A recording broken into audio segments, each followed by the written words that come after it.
Ese anillo era lo único que le quedaba de mi padre. Mi mamá lo empeñó por unos billetes arrugados solo para que yo pudiera jugar el torneo de mi vida. Me miró a los ojos y me prometió que valdría la pena. Y yo le fallé. Fallé el penal que iba a sacarnos de la pobreza. Fallé el tiro que le devolvería su anillo. Pero la reacción de mi madre al verme llorar en el suelo me rompió el alma para siempre. Antes de mostrarte el sacrificio de mi madre, dime algo de corazón. ¿Tu mamá ha sacrificado algo por tus sueños? Si tienes la suerte de tener una madre que daría todo por ti, escribe la palabra madre en los comentarios y suscríbete ahora mismo. Este canal es para los que sabemos lo que cuesta salir adelante. Dale clic al botón rojo. Hagamos que este esfuerzo valga la pena. En mi casa, el silencio siempre ha tenido un sonido particular. El sonido de las máquinas de coser. Mi madre, Elena, pasaba 14 horas al día encorvada sobre telas ajenas, remendando la vida de otros para que nosotros tuviéramos lo básico. Vivíamos en una casa pequeña, donde las paredes respiraban humedad y el refrigerador solía estar más lleno de esperanza que de comida. Pero en medio de esa carencia, mi madre tenía un tesoro. Un pequeño aro de oro, desgastado por el tiempo, que nunca se quitaba del dedo anular izquierdo. Era el anillo de bodas de mi padre. Él murió cuando yo apenas tenía 5 años, dejándonos solo recuerdos borrosos y ese círculo de metal que mi madre acariciaba cada vez que extrañaba su voz. Para ella, ese anillo no era dinero. Era la presencia de mi padre cuidándonos. Pero ese anillo estaba a punto de cruzarse en el camino de mi mayor obsesión: el fútbol. Desde que tengo memoria, mi único refugio ha sido un balón desinflado en los campos de tierra del barrio. El fútbol no era un juego para mí. Era el único idioma en el que yo no me sentía pobre. Cuando tenía la pelota en los pies, no importaba que mis zapatos tuvieran agujeros o que no hubiera cenado la noche anterior. Pero el talento en el barrio es una moneda que no siempre alcanza para pagar las cuentas. La oportunidad de mi vida llegó un martes por la tarde. El Torneo de las Promesas, la vitrina más grande de la región, abría sus inscripciones. Los buscatalentos de los clubes profesionales estarían ahí. Era mi oportunidad de que alguien me viera, de conseguir una beca, de sacar a mi madre de esa silla de costura que le estaba doblando la espalda. Pero la realidad me dio un golpe seco. La inscripción, el viaje y el equipo básico costaban una fortuna que nosotros no teníamos. Eran 2 meses enteros de nuestra renta. Esa noche no pude dormir. Me quedé mirando el techo, sintiendo una rabia silenciosa. Escuchaba el taca, taca de la máquina de coser de mi madre en la habitación de al lado. Ella sabía lo que significaba ese torneo para mí. Lo sabía porque me veía limpiar mis tacos viejos con un trapo húmedo cada noche, tratando de ocultar que la suela ya no aguantaba un partido más. Al día siguiente, desayunamos en silencio. Ella me miraba con esos ojos cansados, pero llenos de una determinación que yo no entendía.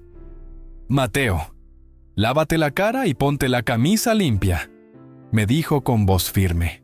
«Vamos al centro». Caminamos bajo un sol que derretía el pavimento. Yo pensaba que íbamos a buscar más telas o a entregar algún trabajo, pero nos detuvimos frente a una fachada que yo conocía bien, pero a la que nunca había entrado. La Esperanza, la casa de empeño del centro. Un lugar donde la gente deja sus recuerdos a cambio de unos días más de supervivencia. El aire dentro de la tienda olía a polvo y a desesperación. Vi vitrinas llenas de relojes, guitarras y joyas que alguna vez significaron algo para alguien. Mi madre se acercó al mostrador de vidrio. El encargado, un tipo con ojos fríos que solo veía quilates y no sentimientos, la miró con indiferencia. Vi a mi madre dudar por un segundo. Sus dedos temblaron mientras tocaba el anillo. Se lo quitó lentamente y juro que vi una sombra de dolor cruzarle el rostro, como si se estuviera arrancando un pedazo de piel. Lo puso sobre el mostrador. El sonido del metal golpeando el vidrio fue el ruido más triste que he escuchado en mi vida. «¿Cuánto por esto?», preguntó ella, con la voz apenas en un hilo. El hombre lo examinó con una lupa, lo pesó y soltó una cifra que para mí sonaba a una fortuna, pero que yo sabía que era un insulto para el valor de ese objeto. Mi madre no regateó, simplemente asintió. Mientras el hombre contaba los billetes arrugados, yo sentí que el suelo se abría bajo mis pies. «¡Mamá, no!», alcancé a decir agarrándole la mano. «Es lo único que tienes de mi papá, no lo hagas. Yo puedo esperar al próximo año, Ella me interrumpió, apretándome la mano con una fuerza que me dejó mudo. Me miró fijamente y por un momento, sus ojos no parecían cansados, parecían de acero.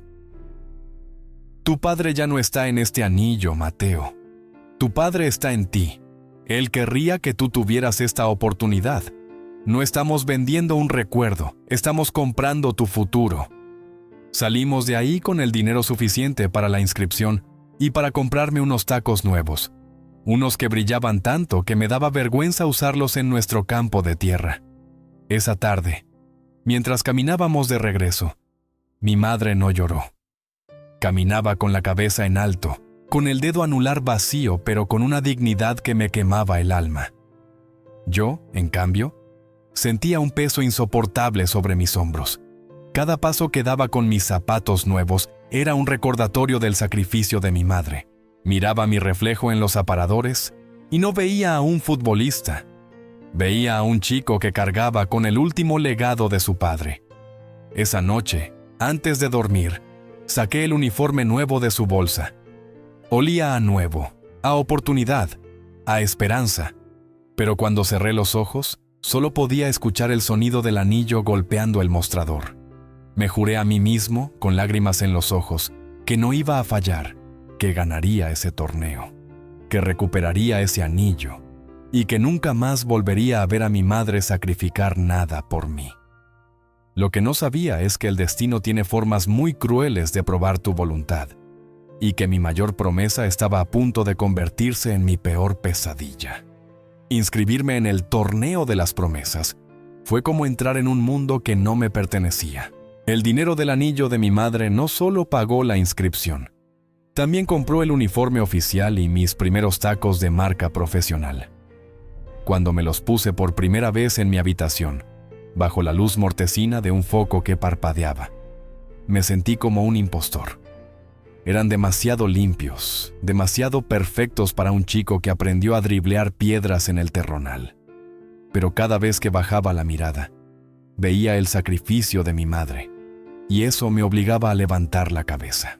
El torneo se jugaba en la ciudad vecina, en un complejo deportivo que parecía sacado de una película. Campos de césped natural, redes que no estaban rotas y vestidores que olían a desinfectante y no a humedad. Llegamos en un autobús viejo, apretados entre otros equipos de barrios pobres, pero al bajar, nos topamos de frente con la realidad del fútbol. Los equipos de las academias privadas llegaban en autobuses climatizados, con uniformes de marcas internacionales y padres que bajaban de camionetas de lujo con cámaras de alta gama. Nos miraban como si fuéramos la decoración del paisaje. Para ellos, nosotros éramos el equipo que venía a perder en la primera ronda, el relleno necesario para que sus estrellas lucieran mejor.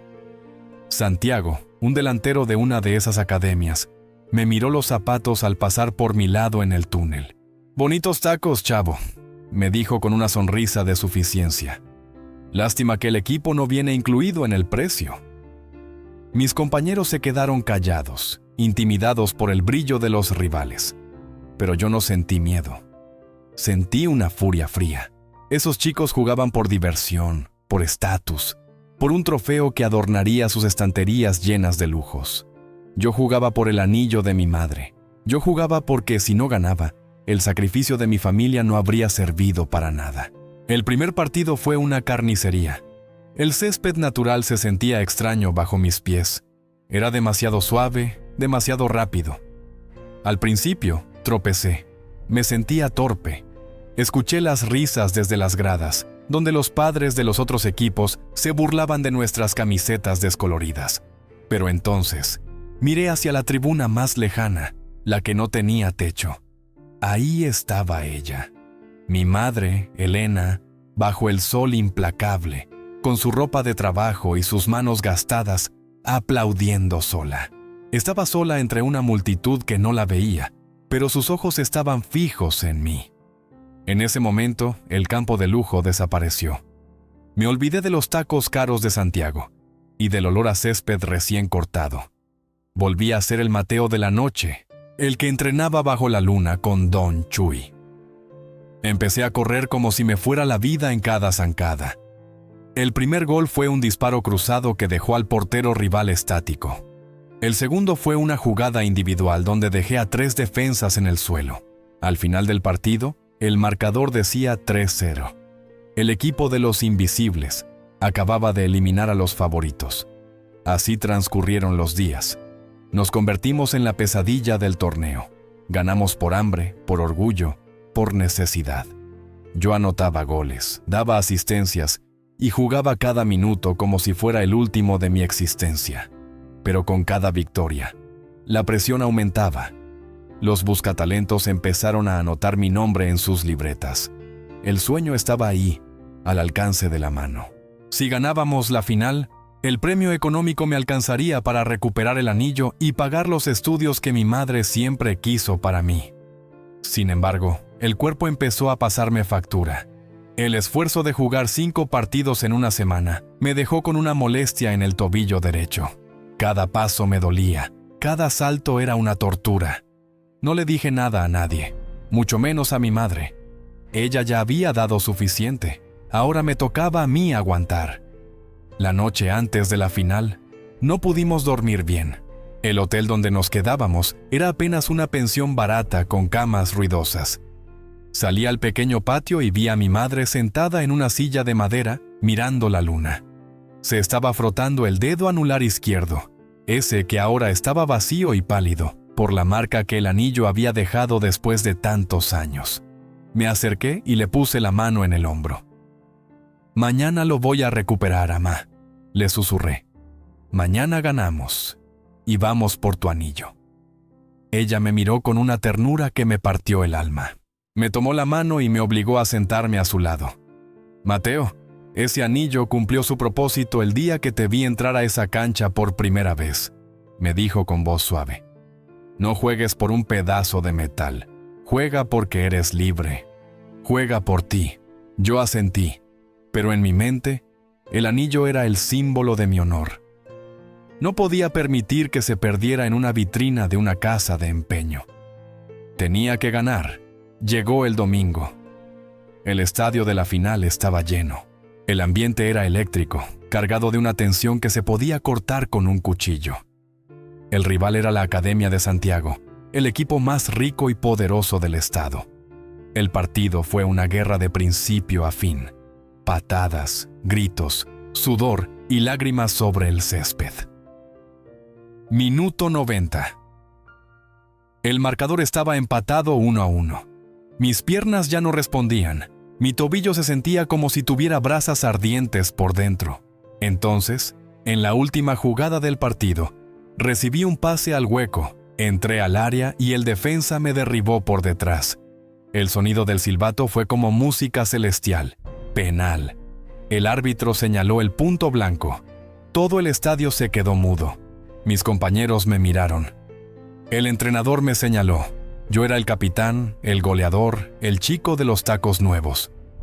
El destino me había puesto el balón en el punto penal para cerrar esta historia con broche de oro. Tomé la pelota, sentí su peso y caminé hacia el manchón blanco. Mientras acomodaba el balón, una imagen cruzó mi mente. El anillo golpeando el mostrador de cristal. «Es por ti, amá», pensé.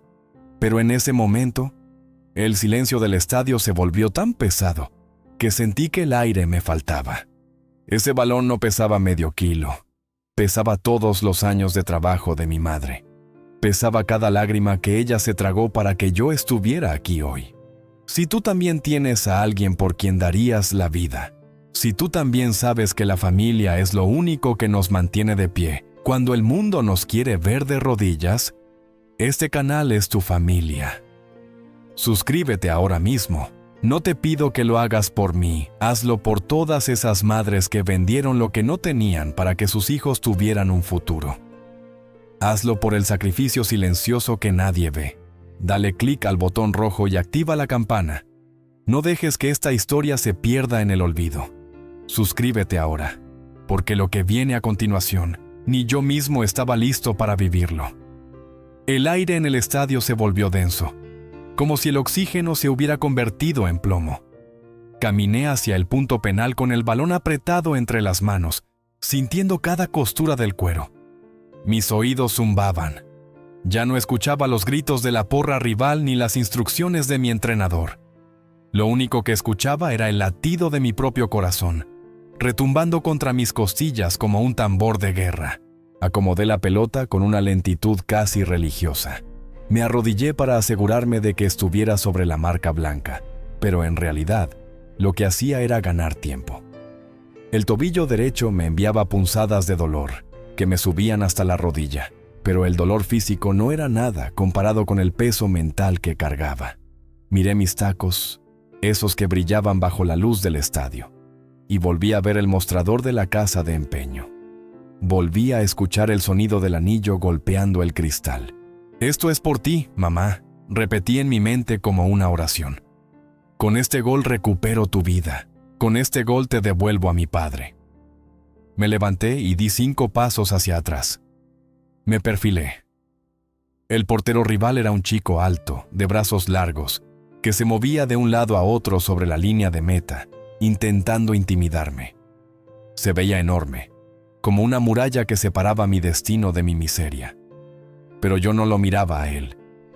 Levanté la vista por un segundo hacia la tribuna. En la parte más alta, en el sector más barato, vi a mi madre. Estaba de pie, con las manos entrelazadas sobre el pecho, rezando. Su dedo anular, pálido y vacío, brillaba bajo los focos del estadio. Esa marca en su piel era mi única brújula. El árbitro sopló el silbato. El sonido fue corto, seco, definitivo. Respiré profundo una última vez. Arranqué con fuerza. En el último paso, el tobillo me falló por una fracción de segundo. Sentí un pinchazo agudo, pero no me detuve. Le pegué al balón con toda la rabia de mis 17 años de pobreza. Le pegué con el alma, buscando el ángulo superior izquierdo, ese lugar donde ningún portero llega. El tiempo se detuvo. Vi el balón elevarse. Vi al portero lanzarse hacia el otro lado, engañado por mi movimiento. Por un instante, el triunfo fue mío. Por un instante, el anillo estaba de regreso en la mano de mi madre. Pero el destino es un juez cruel. El balón no bajó. Viajó con demasiada potencia, con demasiada ansiedad. Escuché un sonido que todavía me despierta por las noches. Un estruendo metálico, seco y violento. El balón golpeó el travesaño, rebotó hacia arriba, golpeó la red por fuera y cayó pesadamente sobre la tierra, detrás de la portería. Silencio. Un silencio absoluto que dolió más que cualquier insulto. Me quedé parado en el mismo sitio, con la pierna todavía extendida. No podía creerlo. No podía ser verdad. El árbitro pitó el final del partido apenas unos segundos después. Habíamos perdido la final. Habíamos perdido el premio. Había perdido el anillo. Caí de rodillas sobre el césped. Sentí que el mundo se desmoronaba a mi alrededor. Mis compañeros se desplomaron en diferentes partes del campo, algunos llorando, otros simplemente agotados. Santiago y su equipo celebraban a pocos metros, saltando y gritando, pero sus voces me llegaban como ecos lejanos, como si estuvieran en otro planeta. «¡Lo fallaste, idiota!», gritó uno de mis compañeros mientras pasaba a mi lado, golpeado por la frustración. «Teníamos el premio en la mano y lo tiraste a las nubes». No tuve fuerzas para contestar. Tenía la cara empapada, no solo de sudor, sino de unas lágrimas amargas que me quemaban las mejillas. Me enterré las manos en el pasto, apretando la tierra, queriendo que el suelo me tragara. Sentía una vergüenza que me asfixiaba. Pensaba en los meses de trabajo de mi madre, en sus noches sin dormir, en el único recuerdo de mi padre que ahora se quedaría pudriéndose en una vitrina de una casa de empeño por mi culpa. Le fallé, me decía a mí mismo. Le fallé a la única persona que creyó en mí. Me sentía un fraude. Los tacos nuevos me pesaban como si fueran de plomo. Quería quitármelos y tirarlos a la basura. Quería desaparecer. El entrenador se acercó y me puso una mano en el hombro. Pero yo me zafé. No quería consuelo. No me lo merecía. Había tenido la oportunidad de cambiar nuestras vidas y la había mandado por encima del travesaño. Me quedé ahí, solo en el centro del campo, mientras los empleados del estadio empezaban a recoger las cosas. La luz de los focos empezó a apagarse una a una, dejándome en una penumbra que encajaba perfectamente con mi estado de ánimo. Levanté la vista hacia la grada, temiendo encontrar la mirada de decepción de mi madre. La tribuna estaba casi vacía. Pensé que ella ya se había ido. Pensé que no quería ver al hijo que había desperdiciado su sacrificio. Agaché la cabeza, preparado para caminar hacia el vestidor y nunca más volver a tocar un balón. Pero entonces escuché un ruido. Unos pasos suaves sobre el césped, acercándose lentamente desde la banda. No quería mirar. Estaba listo para los reclamos, listo para que me dijera cuánto le había costado ese anillo. Pero lo que sentí no fue un grito. Fue una sombra cálida que se proyectó sobre mí, y luego, el roce de unas manos ásperas y cansadas que me tomaron de la cara para obligarme a levantar la vista. Me quedé ahí, de rodillas, con la cabeza gacha y el alma destrozada. No me atrevía a levantar la vista. Sentía que si miraba a mi madre a los ojos, vería el peso de la derrota y el vacío de su dedo anular, reclamándome el sacrificio perdido. El silencio del estadio ya vacío era más ruidoso que 1000 gritos. Cada segundo que pasaba era un recordatorio de que el anillo de mi padre se había ido para siempre por culpa de mi pie derecho. Entonces, sentí su presencia. Sus pasos eran suaves, casi imperceptibles sobre el césped. Mis manos temblaban contra la tierra cuando sentí que ella se arrodillaba a mi lado. Esperé el reproche. Esperé que me dijera que ese dinero era nuestra renta, que era la comida de 3 meses, que era el último legado de mi padre. Pero lo que sentí fueron sus manos. Esas manos ásperas, llenas de callos y pequeñas cicatrices por las agujas de la máquina de coser. Tomaron mi rostro con una ternura que me dolió más que el golpe en el travesaño. Me obligó a levantar la cabeza. «Mírame, Mateo», dijo con una voz suave, pero cargada de una paz que yo no comprendía. Cuando por fin la miré, mis ojos estaban nublados por las lágrimas. La vi ahí, frente a mí, con su ropa humilde y su rostro cansado. Busqué en su mirada una sombra de tristeza o de rabia, pero solo encontré un orgullo inmenso que me quemaba por dentro. «¿Mamá? Lo perdí», logré articular entre sollozos, con la voz rota. «El anillo, el premio. Lo tiré todo a la basura. Perdóname, por favor. Perdóname por fallarte así». Le señalé mis tacos nuevos con asco, sintiendo que eran una burla. «Vendiste lo único que tenías de mi papá para estos zapatos y yo no pude ni meter un gol. No valió la pena, mamá. No valió la pena nada de esto». Mi madre soltó una pequeña risa, una risa triste pero llena de amor, y me atrajo hacia ella en un abrazo que me dejó sin aliento. Me hundió la cabeza en su hombro, como cuando era niño y le tenía miedo a la oscuridad. Sentí el olor a tela y a detergente de su ropa, el olor de mi hogar. «Escúchame bien, hijo», me susurró al oído mientras me acariciaba el cabello. El anillo era solo un pedazo de metal, un objeto que se puede comprar y vender en cualquier esquina. Pero lo que yo vi hoy en esa cancha, eso no tiene precio. Se separó un poco de mí para volver a tomarme de la cara, asegurándose de que no apartara la vista. Te vi correr cuando ya no tenías fuerzas. Te vi levantarte después de cada patada que te dieron. Te vi tomar ese balón cuando nadie más en tu equipo quería hacerlo. Mateo, el anillo de tu padre servía para recordarlo a él, pero hoy, viéndote jugar con ese corazón, vi a tu padre vivo en ti. Él no está en el metal, está en tu valentía». Yo seguía negando con la cabeza, incapaz de perdonarme. «Pero ahora no tenemos nada, mamá. La casa de empeño se lo va a quedar». «No, hijo. respondió ella, mostrándome sus manos vacías con una dignidad que me hizo sentir pequeño. Tenemos mucho más que ayer. Hoy el mundo sabe quién es Mateo Vega. Y lo más importante, hoy tú sabes que eres capaz de llegar hasta el final. No fallaste un penal. Ganaste mi orgullo para siempre. El sacrificio no fue por un gol. Fue para que entendieras que nunca más debes dejar de luchar. En ese momento mis lágrimas cambiaron. Ya no eran de vergüenza, eran de una catarsis que me limpiaba el pecho. El peso que cargaba en los hombros empezó a disolverse bajo el sol que terminaba de esconderse.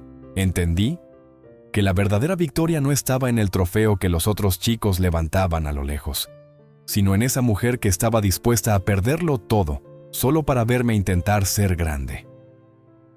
Nos quedamos abrazados en el centro del campo por lo que parecieron horas. La porra rival se había ido. Las luces se apagaron por completo y solo quedamos nosotros dos, bajo la luz de la luna, en medio de un estadio que ahora se sentía como un santuario.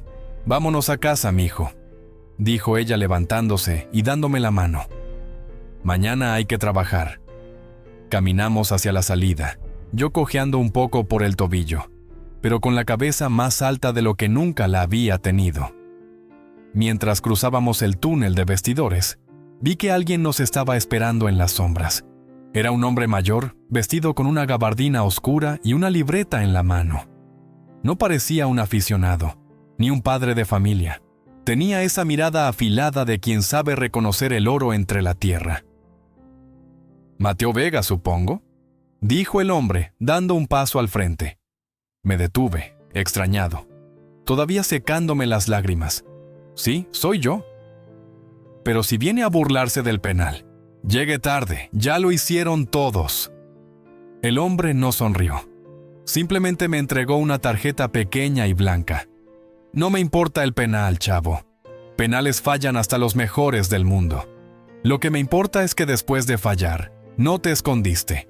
Me importa que jugaste 90 minutos con un tobillo que claramente está lesionado». Miró a mi madre y le hizo un gesto de profundo respeto con la cabeza. «Soy oleiro del Club Nacional. Buscamos jugadores con técnica, pero sobre todo, buscamos hombres con carácter. ¿Y tú, Mateo? Tienes algo que a esos chicos del equipo campeón les falta. Tienes alma». Mi madre y yo nos miramos, sin poder creer lo que escuchábamos.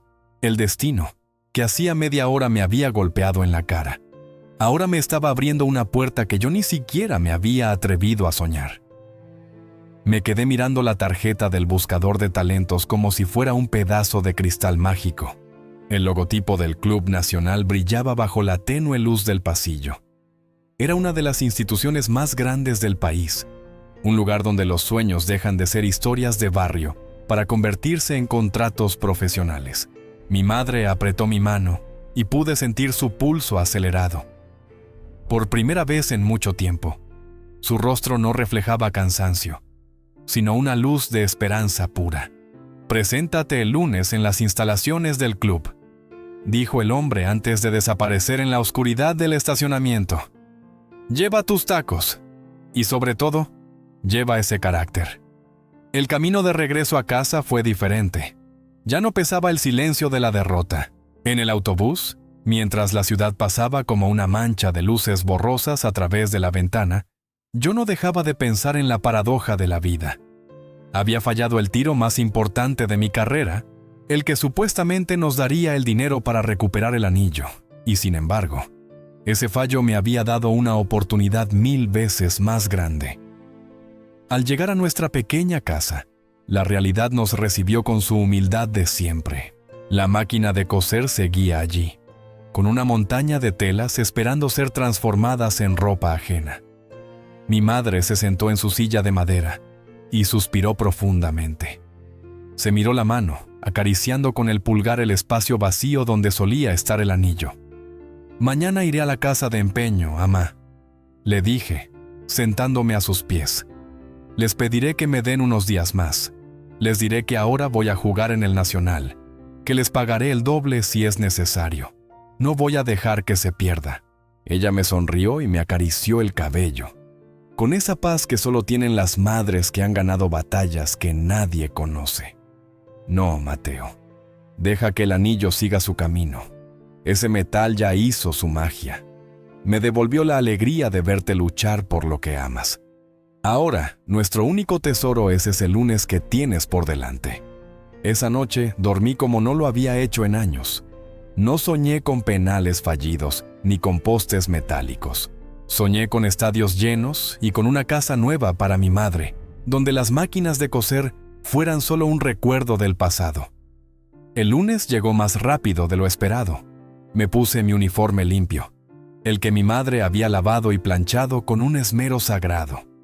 Mis tacos nuevos, los que costaron el anillo de bodas, estaban impecables. Antes de salir, me detuve frente a la foto de mi padre que teníamos en el pequeño altar de la sala. Le prometí en silencio que su sacrificio y el de mi madre no serían en vano, que cada gota de sudor en el Nacional llevaría su nombre. Al llegar a las instalaciones del club, la escala de todo me abrumó. Campos de entrenamiento que parecían alfombras verdes, gimnasios de última generación y cientos de chicos con el mismo sueño que yo. Pero yo tenía algo que ellos no. Yo sabía lo que costaba cada milímetro de ese césped. Sabía que mis zapatos tenían alma. El entrenamiento fue el más duro de mi vida.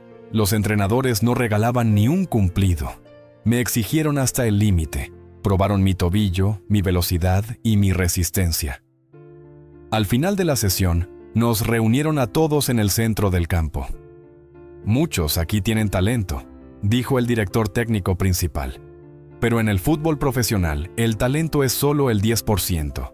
El resto es resiliencia. El resto es saber qué hacer cuando fallas. Vega, un paso al frente. Sentí que el corazón se me salía del pecho. Mis compañeros, chicos que venían de todas partes del país, me miraron con curiosidad.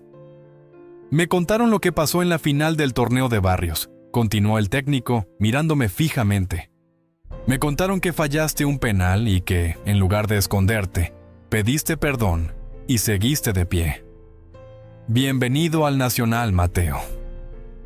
Tienes una beca completa y un contrato juvenil. No pude contener las lágrimas. Pero esta vez, eran lágrimas de triunfo.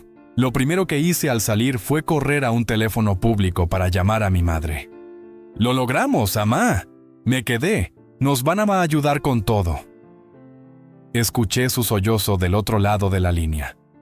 No era un llanto de tristeza, sino el sonido de una carga que finalmente se liberaba. Lo sabía, mijo. Siempre supe que ese anillo estaba mejor en tus pies que en mi dedo. La historia de Mateo Vega apenas estaba comenzando. El camino a la primera división sería largo y lleno de obstáculos, pero ya no tenía miedo.